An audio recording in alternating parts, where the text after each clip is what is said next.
Hello all. അപ്പോൾ എല്ലാവർക്കും happy Easter. നമ്മൾ 2026 ഈസ്റ്റർ സുദിനത്തിലാണ് നമ്മൾ ആയിരിക്കുന്നത്. അപ്പോൾ കഴിഞ്ഞ വർഷങ്ങളെക്കാളും വ്യത്യസ്തമായിട്ട് അല്പം കൂടെ ചൈതന്യത്തോടും നവീകരണം നോമ്പിലൂടെ നവീകരിക്കപ്പെട്ടാണ് നമ്മൾ ഇപ്രാവശ്യം ഈസ്റ്ററിൽ എത്തി നിൽക്കുന്നത്. അപ്പോൾ നമ്മൾ ആദ്യം ലെൻഡ് ഡെയിലി നമ്മൾ തോട്ട്സ് ഇട്ടിരുന്നു. അതിനുശേഷം നമ്മൾ വീക്ക്ലി ആയി. ഹോളി വീക്കിൽ മാത്രമാണ് നമ്മൾ ഇടാതിരുന്നത്. അതിനും പ്രത്യേകിച്ച് കാരണമുണ്ട്. കാരണം സൈലന്റ് മെഡിറ്റേഷൻ അല്ലെങ്കിൽ കുറേ കൂടെ മൗനമായിട്ട് ധ്യാനിക്കാനും ഈശോയും നമ്മൾ മാത്രമായിട്ടൊരു സമയം ഉണ്ടാവാൻ വേണ്ടിയിട്ടാണ്.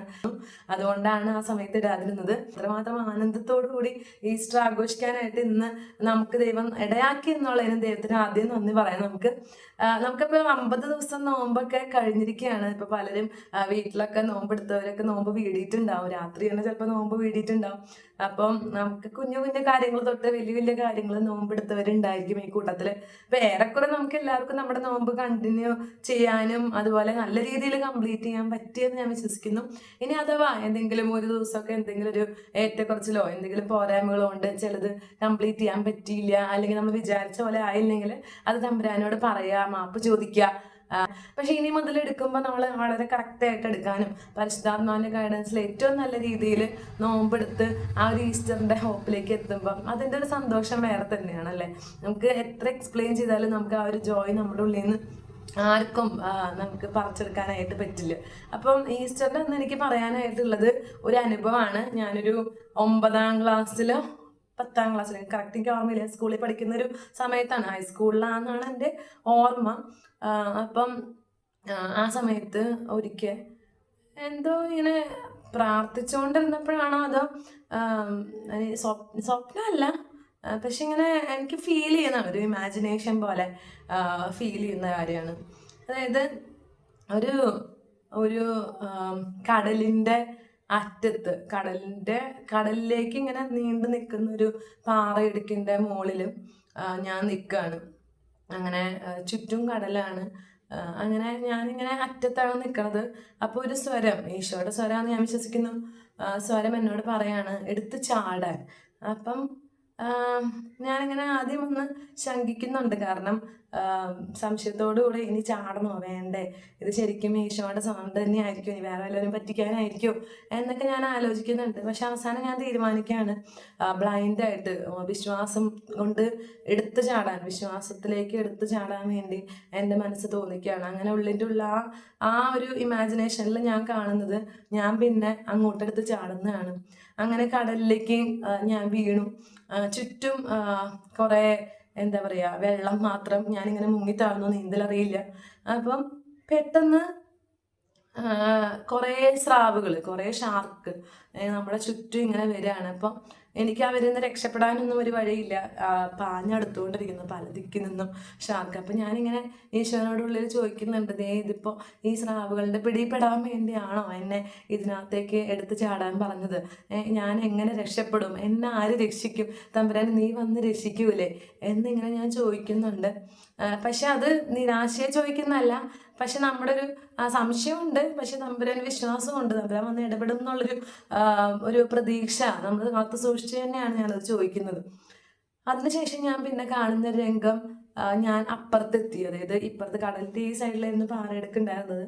കടൽ അത് കഴിഞ്ഞ് അതിൻ്റെ അങ്ങേ അപ്പുറത്തെ സൈഡിൽ ഞാൻ എത്തുകയാണ്. ഞാൻ നോക്കുമ്പോൾ വിജനമായിട്ടുള്ള കടൽക്കര, എങ്ങും ആരെയും കാണാനില്ല. ഞാൻ പക്ഷെ ഇങ്ങനെ വിചാരിക്കുന്നുണ്ട്, ഞാൻ എങ്ങനെയാണ് ആ സ്രാവുകളിൽ നിന്ന് രക്ഷപ്പെട്ടത്? ഇത്രമാത്രം എന്നെ ചുറ്റും എന്നെ കാർന്ന് തിന്നാൻ വേണ്ടി ഒരുപാട് വലിയ മത്സ്യങ്ങളും സ്രാവുകളും ഒക്കെ മത്സരിക്കുമ്പോൾ എന്നെ ആരാണ് ഈ ഒരു കരയ്ക്ക് അടുപ്പിച്ചത്? ഈശോ തന്നെയാണോ എന്നിങ്ങനെ ഞാനിങ്ങനെ ആലോചിച്ചുകൊണ്ട് മുന്നോട്ട് നടക്കുമ്പോൾ അവിടെ കുരിശിൽ തൂങ്ങപ്പെട്ട ഈശോൻ്റെ രക്തത്തിൽ നിന്നും നെറ്റിയിൽ നിന്നൊക്കെ രക്തം ഇങ്ങനെ ഇറ്റ് വീഴുന്നു, ശരീരഭാഗത്തു നിന്നൊക്കെ രക്തം ഇറ്റ് വീഴുന്നു. നല്ല പൊക്കത്തിലാണ്. അപ്പം എൻ്റെ തല വരുന്നത് ഈശോൻ്റെ കാലിൻ്റെയും അടിയിലാണ്. അത്രമാത്രം പൊക്കമുള്ള ഒരു കുരിശിലാണ് ഈശോ തൂങ്ങപ്പെട്ടിട്ടുള്ളത്. അങ്ങനെ ഞാൻ ഈശോൻ്റെ അടുത്തേക്ക് ചെന്ന് ഈശോൻ്റെ കാലുകൾ മുറുക്കെ കെട്ടിപ്പിടിച്ചിട്ട് ഞാൻ പറയാണ്, ഈശോയെ ഇങ്ങനെയാണോ നീ എന്നെ രക്ഷിച്ചത്? നിൻ്റെ ജീവൻ കൊടുത്താണോ നീ എന്നെ രക്ഷിച്ചത്? എനിക്കൊരു പുതിയ ജീവൻ ഉണ്ടായത് നീ കാരണമാണോ എന്ന്. ഈ ഒരു അനുഭവം ഞാൻ ഉണ്ടാക്കി പറഞ്ഞതല്ല, ഇതെനിക്ക് ശരിക്കും എൻ്റെ ഉള്ളിൽ എനിക്ക് ഫീൽ ചെയ്തൊരു കാര്യം. ഞാൻ പറഞ്ഞില്ലേ, സ്വപ്നമല്ല അത്, ഡെഫിനറ്റ്ലി സ്വപ്നമല്ല. പക്ഷേ സ്വപ്നത്തിനേക്കാൾ അപ്പുറത്ത് എനിക്കൊരിക്കലും എൻ്റെ ഒരു മാനുഷിക ബുദ്ധിയിൽ ഞാൻ ഇമാജിൻ ചെയ്തതാണെന്ന് എനിക്ക് തോന്നണില്ല. അന്ന് അത്രയും ചെറുപ്പത്തിൽ എനിക്ക് കിട്ടിയ ഒരു വിഷൻ, അല്ലെങ്കിൽ ഒരു എനിക്കറിയില്ല എന്താ പറയേണ്ടതെന്ന്. പക്ഷെ എന്തായാലും ഞാൻ അന്ന് ആ ഒരു സമയത്ത് അത് എനിക്ക് വലിയൊരു അനുഭവമായിരുന്നു. അത് വന്നത്തെ ഒരു നോമ്പ് കാലം, ഈസ്റ്റർ നോമ്പ് കാലത്തിൻ്റെ ഒരു സമയമാണ്. 50 നോമ്പ് കാലം കഴിഞ്ഞ് ഈസ്റ്ററിലേക്ക് അടുക്കുന്ന ഒരു സമയത്താണ് ഞാനിത് ഈ ഒരു ദർശനം കാണുന്നത്. ഞാനപ്പോൾ അത് കറക്റ്റായിട്ട് അത് എഴുതി. അന്ന് എൻ്റെ ഡാഡിയുടെ അപ്പൻ്റെ പെങ്ങൾ, അവർ അഞ്ച് പേര് സിസ്റ്റേഴ്സാണ്. അതായത് ഡാഡിയുടെ 5 ആൻറ്റിമാരുടെ സിസ്റ്റേഴ്സാണ്. അതിനകത്ത് ഏറ്റവും താഴെയുള്ള ആൻറ്റി സിസ്റ്റർ ജൂഡ് CMC, പുള്ളിക്കാരി അന്ന് താൻസാനിയ, സൗത്ത് ആഫ്രിക്കയിലെ താൻസാനിയ എന്ന് പറയുന്ന സ്ഥലത്ത് മിഷൻ പ്രവർത്തനത്തിലായിരുന്നു. അപ്പം എനിക്കിത് ആരോടെങ്കിലും എക്സ്പ്ലെയിൻ ചെയ്ത് പറയണം. അപ്പം ഞാനന്ന് ലെറ്റർ എഴുതി ആൻറ്റിക്ക്, താൻസാനിയയിലേക്കുള്ള ആൻറ്റിക്ക് ലെറ്റർ എഴുതി. എനിക്ക് തോന്നുന്നു അന്ന് കാലത്ത്, അതായത് 2003-4 ആ ഒരു സമയത്താണെന്നാണ് എനിക്ക് തോന്നുന്നത്. അന്ന് സമയത്ത് 15 രൂപ കൊടുത്തു. അത്രയും എന്താ പറയുക, അത്രയും പേപ്പറുകളുണ്ട്, 3-4 പേപ്പറുകൾ മടക്കി കവറിലാക്കി അത് കൊറിയർ ചെയ്താണ് താൻസാനിയയിലേക്ക് ഞാൻ അയച്ചു കൊടുക്കുന്നത്. 15 രൂപ കൊടുത്ത് സ്റ്റാമ്പ് ഒട്ടിച്ച് അങ്ങനെ. അപ്പം അത് ഞാൻ അയച്ചു കൊടുക്കുകയും എനിക്ക് സിസ്റ്ററിൻ്റെ റിപ്ലൈ വരികയും ചെയ്തു. അപ്പം സിസ്റ്ററും അന്ന് പറഞ്ഞു, അത്രമാത്രം എന്താ പറയുക, ഈസ്റ്ററിൻ്റെ സമയത്ത് ധ്യാനിക്കാൻ വേണ്ടി ഒരു തോട്ട് കിട്ടിയതിൽ സന്തോഷമുണ്ട്. അതൊരിക്കലും എൻ്റെ ഒരു ക്രെഡിറ്റ് ഒന്നല്ല, അത് യേശു എനിക്ക് തന്ന ഒരു തോട്ടാണ്. അപ്പം ആ ഒരു തോട്ട് എൻ്റെ മനസ്സിൽ നിന്ന് അന്നും പോയില്ല, അതെപ്പോഴും എൻ്റെ മനസ്സിൽ തന്നെ ഉണ്ടായിരുന്നു. അതായത് വർഷങ്ങൾക്ക് അപ്പുറത്ത്, ഇപ്പം എത്ര വർഷം, 20 വർഷം, 25 വർഷത്തിന് അപ്പുറത്തേക്ക് ഏകദേശം എത്തുമ്പോൾ എനിക്കിപ്പോഴും തോന്നുന്നത്, എന്നെ രക്ഷിക്കാൻ വേണ്ടി ഈശോ കുരിശിൽ മരിച്ചു. ഈശോയ്ക്ക് എത്രയോ ചോയ്സസ് ഉണ്ടായിരുന്നു മരിക്കാണ്ട് രക്ഷപ്പെടാനായിട്ട്, അല്ലേ? അപ്പം പിശാച് അവസാന നിമിഷം വരെ അങ്ങനെ ഒരു പ്രലോഭനം ഈശോയ്ക്ക് കൊടുത്തിട്ടുണ്ട്. കാരണം പലരിലൂടെയും പറയുന്നുണ്ട്, ബാക്കിയുള്ളവരെയൊക്കെ രക്ഷിക്കാൻ പറ്റി, സ്വന്തമായിട്ട് രക്ഷിക്കാൻ പറ്റണില്ല, ഇവൻ തന്നെ രക്ഷിക്കുമോ നോക്കട്ടെ. അതുപോലെ ഇപ്പം കുരിശിൽ നിന്ന് ഇറങ്ങി വന്നു കഴിഞ്ഞാൽ ഞങ്ങളെല്ലാവരും ഇവനെ വിശ്വസിക്കും. അപ്പോൾ അത്രമാത്രം വലിയൊരു സാക്ഷ്യമാവും ചെയ്യും എന്നൊക്കെ കുറേ പറയുന്നുണ്ട്. പക്ഷെ ഈശോയ്ക്ക് പൂർണ്ണമായിട്ടുള്ളൊരു ബോധ്യം ഉണ്ടായിരുന്നു. ഈശോ പിതാവ് പറയുന്നത് എന്താണോ അതേ വഴി പോയാൽ മാത്രമാണ് ഇത്രയും മാത്രം പ്രവചനങ്ങളുടെ പൂർത്തീകരണമാവുള്ളൂ എന്നും മനുഷ്യരക്ഷയ്ക്ക് അതാണ് തമ്പുരാൻ എന്താ പറയുക, ദൈവം ഒരുക്കിയിരിക്കുന്ന പദ്ധതി എന്നും അറിഞ്ഞുകൊണ്ട് തന്നെയാണ് ഇത്രയും സഹനങ്ങൾക്ക് ഈശോ വഴങ്ങിക്കൊടുത്തത്. അപ്പം ഇതെല്ലാം ആർക്ക് വേണ്ടിയാണ്? ഇത് നമുക്ക് വേണ്ടി. എന്തിനോണ്ടാണ് ഇത്രയും സഹനങ്ങളുടെ പാത്ത് ഈശോ ചൂസ് ചെയ്തതെന്ന് വെച്ച് കഴിഞ്ഞാൽ ഒറ്റ ഇത്രയേ ഉള്ളൂ. വേറെ ഒരുപാട് ഈശോ സഹിച്ചത്ര സഹിക്കാൻ നമുക്ക് എന്തായാലും ഇല്ല, ആർക്കും ഇല്ല, ഒരു മനുഷ്യനും ഇല്ല. കാരണം ഒരു മനുഷ്യനെ അനുഭവിക്കാൻ എന്നുള്ള ഫിസിക്കലി, മെൻ്റലി എല്ലാ തരത്തിലും അത്രമാത്രം അനുഭവിച്ച ഒരു മനുഷ്യൻ, അത്രമാത്രം ഒറ്റപ്പെട്ടൊരു മനുഷ്യൻ വേറെ ഇല്ല. അങ്ങനെയുള്ളൊരു സ്ഥലത്തു നിന്നാണ് മരിച്ച് 3-ാം നാൾ ഉയർത്തെഴുന്നേൽക്കുന്നത്.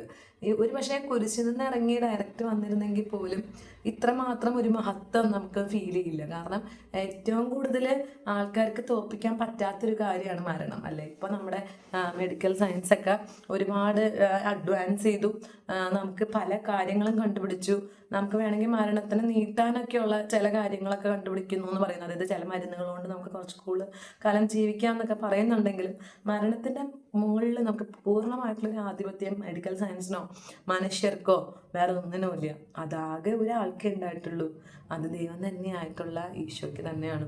അപ്പം മരിച്ചവരിൽ നിന്ന് ഒരാൾ ഉയർക്കുക എന്ന് പറയുന്നത് തന്നെയാണ് നമ്മൾക്ക് എല്ലാവർക്കും മരണശേഷം ഒരു ജീവിതമുണ്ടെന്നും ആ ഒരു ഇറ്റേണിറ്റി എന്നുള്ളത് ഒരു കെട്ടുകഥയല്ല, ഒരു ഇമാജിനേഷൻ അല്ല എന്നുള്ളതിൻ്റെ പൂർണ്ണമായിട്ടുള്ളൊരു തെളിവ്. കാരണം ഒരാൾ ഓൾറെഡി മരിച്ചു ഉയർക്കപ്പെട്ടു, അത് ദൈവം തന്നെ ആയിട്ടുള്ള മനുഷ്യനായിട്ടുള്ള ഈശോയാണ്. അപ്പം നമ്മുടെ കാര്യം എന്ന് പറഞ്ഞാൽ നമുക്ക് ദൈവികമായിട്ടുള്ളൊരു പവറൊന്നുമില്ല. അപ്പം ദൈവത്തിൻ്റെ കരുണ കൊണ്ട് മാത്രമാണ് നമുക്ക് ഉയർപ്പിക്കപ്പെടാനായിട്ടുള്ള ഒരു അനുഗ്രഹം നമുക്ക് കിട്ടുള്ളൂ. ഇവൻ ഉയർത്താലും നമ്മൾ സ്വർഗത്തെ പോവോ, നരകത്തെ പോവോ, ശുദ്ധീകരണ സ്ഥലത്തെ പോവോ, ഇതൊന്നും നമ്മുടെ കയ്യിൽ നിൽക്കുന്നതല്ല. നമ്മൾ നല്ല രീതിയിൽ സ്വർഗം കിട്ടാൻ വേണ്ടി ഉള്ള കാര്യങ്ങൾ നമ്മൾ ചെയ്യുക. എന്നാലും സ്വർഗം കിട്ടുന്നത് നമ്മുടെ മാത്രം ക്രെഡിറ്റ് ഒന്നുമല്ല. അത് നമുക്ക് ദൈവം തരണം, ദൈവം കരുണ തോന്നി തരണം. അപ്പം ആരും നിത്യ നരകത്തിൽ പെടാതിരിക്കാൻ വേണ്ടി നമുക്ക് പ്രാർത്ഥിക്കാം. ശുദ്ധീകരണ സ്ഥലത്തിലുള്ള ആത്മാക്കളെ എത്രയും പെട്ടെന്ന് സ്വർഗത്തിലേക്ക് എത്താൻ വേണ്ടി നമുക്ക് പ്രാർത്ഥിക്കാം. അപ്പോൾ കുറേ പേര് ചോദിച്ചൊരു ക്വസ്റ്റ്യനാണ്, ഈ ദുഃഖ വെള്ളിയാഴ്ച മരിച്ചപ്പോൾ ദൈവം ഉറങ്ങായിരുന്നില്ലേ? അതായത് മരണം ഒരു ഉറക്കമാണല്ലോ. അപ്പോൾ ദൈവത്തിന് അപ്പം പവർ ഉണ്ടായിരുന്നു. അപ്പോൾ ഈ ലോകത്തിൻ്റെ കാര്യങ്ങളൊക്കെ ആരാണ് ചെയ്തുകൊണ്ടിരുന്നത്? അപ്പോൾ കുറേ പേര് ഇങ്ങനെ ചോദിക്കുന്നത്, നമ്മുടെ പരസ്യങ്ങളുണ്ടല്ലോ, ആരാണ് ഈ തേങ്ങയിൽ വെള്ളം നിറച്ചത്? ദൈവമാണ് എന്നാൽ മറ്റേ അഗർബത്തിയുടെ ഒരു പരസ്യമുണ്ട്. അപ്പോൾ അതുപോലെ അപ്പോൾ ഈശോ മരിച്ച ആ 2 ദിവസം നിങ്ങളുടെ ഒരു വിശ്വാസം അനുസരിച്ച് ദൈവം മരിച്ചിരിക്കുകയല്ലേ, അപ്പോൾ എങ്ങനെയാണ് ഇതിനകത്തൊക്കെ തേങ്ങയിലൊക്കെ വെള്ളം നിറയ്ക്കുക എന്നൊക്കെ പരിഹാസപരമായിട്ടുള്ള കമൻറ്റ് ഞാൻ കണ്ടായിരുന്നു. അപ്പം എനിക്കത് കണ്ടു കഴിഞ്ഞപ്പോൾ സത്യം പറഞ്ഞാൽ ചിരിയാണ് വന്നത്. കാരണം അത് പൂർണ്ണമായിട്ടും നമ്മുടെ വിശ്വാസം എന്താണെന്ന് അവർക്ക് അറിയില്ലാത്തതുകൊണ്ടാണ് എന്ന് ഞാൻ മനസ്സിലാക്കുന്നു. കാരണം നമുക്ക് ഈശോ എന്ന് പറയുന്നത് ദൈവം തന്നെയാണ്. പിതാവും പുത്രനും പരിശുദ്ധാത്മാവിലെ ഒരു വ്യക്തിയാണ് ഈശോ തമ്പുരാൻ എന്ന പുത്രൻ തമ്പുരാൻ. അപ്പം അതല്ലാതെ പിതാവായ ദൈവവും പരിശുദ്ധാത്മാവും ചേർന്ന ത്രിയേക ദൈവത്തിലാണ് നമ്മൾ വിശ്വസിക്കുന്നത്. അപ്പം അതുകൊണ്ട് ഈശോ മരിച്ചു കിടക്കുകയാണെങ്കിലും അത് ദൈവമായതുകൊണ്ട് തന്നെ ദൈവത്തിന് പവറില്ലാതെയല്ല. പിന്നെ അതിനകത്ത് തന്നെ ഈശോ പറയുന്ന ഒരു കാര്യമാണ്, നിങ്ങൾ ഈ ദേവാലയം നശിപ്പിക്കും, 3 ദിവസത്തിനകത്ത് ഞാനത് പുനർനിർമ്മിക്കുന്ന പറഞ്ഞത്. അപ്പോൾ ഒരാൾ മരിച്ചു പോയി വേറൊരാൾ അയാൾ ഉയർപ്പിക്കുന്നല്ല പറഞ്ഞത്, ഞാൻ ഉയർപ്പിക്കണം. മരിച്ചൊരാൾ അയാളെ തന്നെ ഉയർപ്പിക്കണമെങ്കിൽ ആൾക്ക് അത്രയും പവറുണ്ട്. ഇവൻ മരിച്ചാലും ഈശോയുടെ ദൈവത്തിൻ്റെ പവർ, ഈശോ എന്നുള്ള മനുഷ്യനാണ് അവിടെ മരിച്ചത്, പക്ഷേ ഈശോ എന്നുള്ള ദൈവം അവിടെ മരിക്കുന്നില്ല. അത്രയും പവർഫുള്ളായിട്ട് ഉള്ള ഒരു ദൈവം തന്നെയാണ് മരണത്തെ തോൽപ്പിച്ച് എഴുന്നേറ്റ് വന്നത്. ഇത് നമുക്ക് പലർക്കും ഒരു പാഠമാണ്. കാരണം നമ്മൾക്ക് നമ്മുടെ ജീവിതത്തിൽ ഉത്തരം കിട്ടാത്ത എന്താ പറയുക പ്രശ്നങ്ങളുള്ളപ്പോൾ, നമുക്ക് ഒരു വേദന മാത്രമുള്ളപ്പോൾ, ഇതിനപ്പുറത്തേക്കൊരു രക്ഷയില്ല, ഇതിനപ്പുറത്തേക്കൊരു പ്രതീക്ഷയില്ല, ഇതിനപ്പുറത്തേക്ക് ജീവിതമില്ല, എങ്ങനെ ജീവിക്കും എന്നൊക്കെയുള്ള ചോദ്യങ്ങൾ ദുഃഖ വെള്ളിയാഴ്ച പോലെയാണ്. ആ ദുഃഖ വെള്ളിയാഴ്ച വരുമ്പോൾ നമ്മൾ മടുത്ത് യൂദാസിനെ പോലെ തൂങ്ങിച്ചാവോ, പത്രോസിനെ പോലെ മനം നൊന്ത് കരയോ ഒന്നും അല്ല. നമ്മൾ പ്രത്യാശ നഷ്ടപ്പെട്ട് ഇരിക്കേണ്ട ആൾക്കാരല്ല നമ്മൾ. പക്ഷെ അതിനപ്പുറത്ത് ഒരു 2 ദിവസത്തിൻ്റെ അപ്പുറത്ത് ഒരു ഉയർപ്പ് ഞായറുണ്ട്, ഒരു ഈസ്റ്റർ ഉണ്ട്, ഒരു മഹത്വമുണ്ട് എന്നുള്ളത് തിരിച്ചറിഞ്ഞുകൊണ്ട് നമ്മുടെ ചുറ്റും നമുക്ക് നടക്കുന്ന എല്ലാ കാര്യങ്ങളും തമ്പുരാൻ്റെ രക്ഷാകര പദ്ധതിയുടെ ഭാഗമാണ്. അതുകൊണ്ട് എനിക്ക് എന്ത് സഹനങ്ങളുണ്ടെങ്കിലും ഈ സഹനങ്ങൾക്കപ്പുറത്ത് ദൈവത്തോടൊപ്പം ഒരു മഹത്വമുണ്ട്. ആ മഹത്വത്തിന് വേണ്ടി മാത്രമാണ് എൻ്റെ ആത്മാവ് ദാഹിക്കുന്നത് എന്ന് മാത്രം നമ്മൾ വിശ്വസിക്കുക, പൂർണ്ണമായിട്ടും വിശ്വസിക്കുക.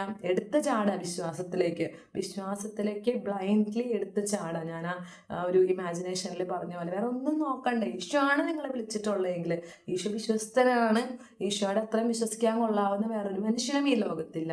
അതുകൊണ്ട് ഈശോ വിളിച്ചിട്ടുണ്ട്, നിങ്ങൾ തിരഞ്ഞെടുത്തിട്ടുണ്ട് എന്ന് നിങ്ങൾക്ക് പൂർണ്ണ ബോധ്യം ഉണ്ടെങ്കിൽ മറ്റൊന്നും നിങ്ങൾ നോക്കണ്ട, എന്ത് നഷ്ടപ്പെടുന്നു നോക്കണ്ട. നിങ്ങൾക്ക് എന്തൊക്കെ എന്താ പറയുക ലോസസ് ഉണ്ടാവുന്നു, എന്തൊക്കെ അനുഭവിക്കേണ്ടി വരുന്നു ഒന്നും നിങ്ങൾ ഓർക്കണ്ട. പക്ഷെ അതിനപ്പുറത്തേക്ക് തമ്പുരാനോട് കൂടെ ഒരു ജീവിതമുണ്ട്, തമ്പുരാനോട് കൂടെ ഒരു മഹത്വമുണ്ട്. അപ്പം എല്ലാവരും പറയും ഈ ലോകം മുഴുവൻ അനുഭവിച്ച് നരകിച്ചിട്ട് പിന്നെ ഒരു സ്വർഗം ഉണ്ടെന്ന് പറയുന്നതിൽ നമുക്ക് വിശ്വാസമില്ലാത്തൊരു വിശ്വസിക്കാനില്ല. പക്ഷെ എൻ്റെ ഒരു പൂർണ്ണമായിട്ടുള്ളൊരു ബോധ്യമാണ്, ഞാൻ ഇപ്പോഴും പ്രാർത്ഥിക്കുന്നത് ശുദ്ധീകരണ സ്ഥലത്തിൽ ഒരു ദിവസം പോലും എനിക്ക് കിടക്കണ്ട, നരകത്തിൽ ഒട്ടും പോകണ്ട.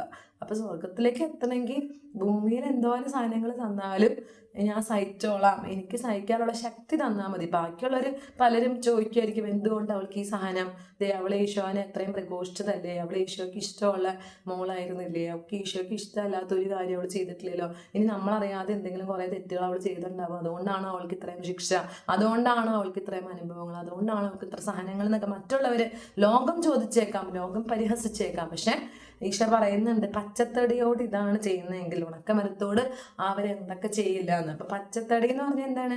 പച്ചമരം കത്താന്ന് പറഞ്ഞാൽ എളുപ്പമല്ല അല്ലെ, കത്തിക്കാൻ ഇച്ചിരി പാടാ. അപ്പൊ ഈശോ എന്ന് പറഞ്ഞാൽ പച്ച മനുഷ്യനെ എല്ലാവരും കൂടെ കുരിശി കേട്ടിട്ടുണ്ടെങ്കിൽ നമ്മളൊക്കെ ഉണക്കമരങ്ങളാണ്. അപ്പൊ നമ്മളെയൊക്കെ കത്തിക്കാൻ എളുപ്പമാണ്. അപ്പൊ അതുകൊണ്ട് നമ്മൾ പൂർണ്ണമായിട്ടും തമ്പുരാനിൽ വിശ്വസിക്കാം.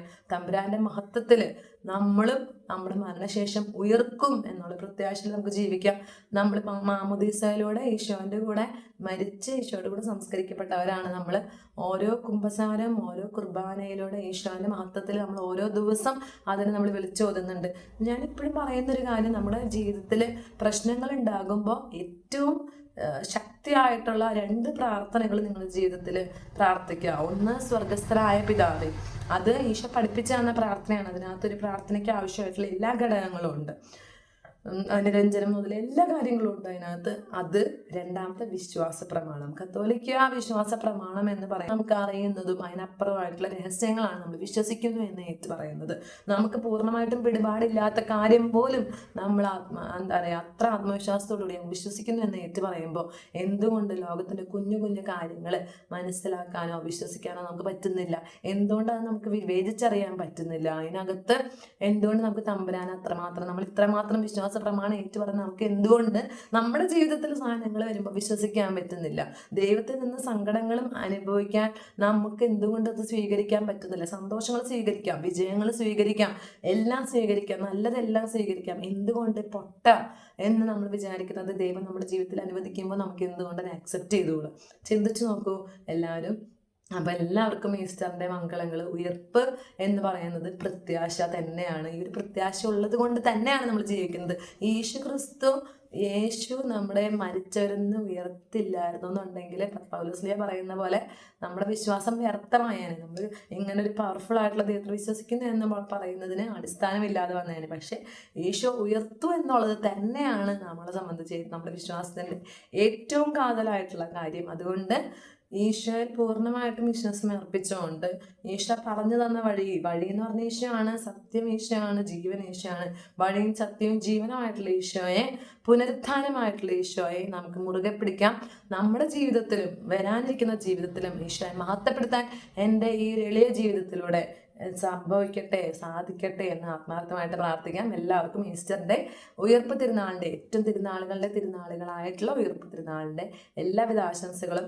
ആർക്കെങ്കിലും എന്തെങ്കിലും അങ്ങോട്ടും ഇങ്ങോട്ടും ഒന്ന് രമ്യതപ്പെടാനുണ്ടെങ്കിൽ, ഇപ്പോഴും എന്തെങ്കിലും വഴക്കും വിദ്വേഷവും പകയും വെച്ചുകൊണ്ടിരിക്കുന്നുണ്ടെങ്കിൽ അതൊക്കെ ഒന്ന് മാറ്റി ഈശോയുടെ ഉയർപ്പിൻ്റെ മഹത്വം അങ്ങോട്ടും ഇങ്ങോട്ടും ഒന്ന് ഗ്ലോറിഫൈ ചെയ്ത് എല്ലാവർക്കും അങ്ങോട്ടും ഇങ്ങോട്ടും ഒരു ഹാപ്പി ഈസ്റ്റർ ഒക്കെ പറഞ്ഞ് നമ്മൾ ഇങ്ങോട്ട് വന്ന് വിഷ് ചെയ്യാൻ നമ്മൾ നോക്കിയിരിക്കാതെ അങ്ങോട്ട് ചെന്ന് വിഷ് ചെയ്യാൻ, 1 മൈൽ പോകുന്നതിൻ്റെ കൂടെ 2 മൈൽ കൂടെ പോകാൻ പറഞ്ഞ ഈശോന്റെ മാതൃക പിഞ്ചെന്നുകൊണ്ട് ഇങ്ങോട്ട് എന്ത് കിട്ടുമെന്ന് നോക്കാതെ അങ്ങോട്ടും കാര്യങ്ങൾ ചെയ്യാൻ നമുക്ക് എല്ലാവർക്കും സാധിക്കട്ടെ. അപ്പം എല്ലാവർക്കും ഹാപ്പി ഈസ്റ്റർ. ഈ ഒരു ചൈതന്യത്തിൽ തന്നെ തുടരാനായിട്ട് നമുക്ക് ശ്രമിക്കാം. ഒരിക്കലും പാപം വേണ്ട എന്ന് പറഞ്ഞ് ഉപേക്ഷിച്ച് പാപ സാഹചര്യങ്ങൾ ഉപേക്ഷിച്ച് നോമ്പ് കാലത്തെ പോലെ തന്നെ ഏറ്റവും നല്ല ജോയ്ഫുൾ ആയിട്ട് ഇനിയുമുള്ള കാലം നമുക്ക് മുന്നോട്ട് ജീവിക്കാൻ തമ്പുരാൻ കൃപ നൽകട്ടെ. Thank you.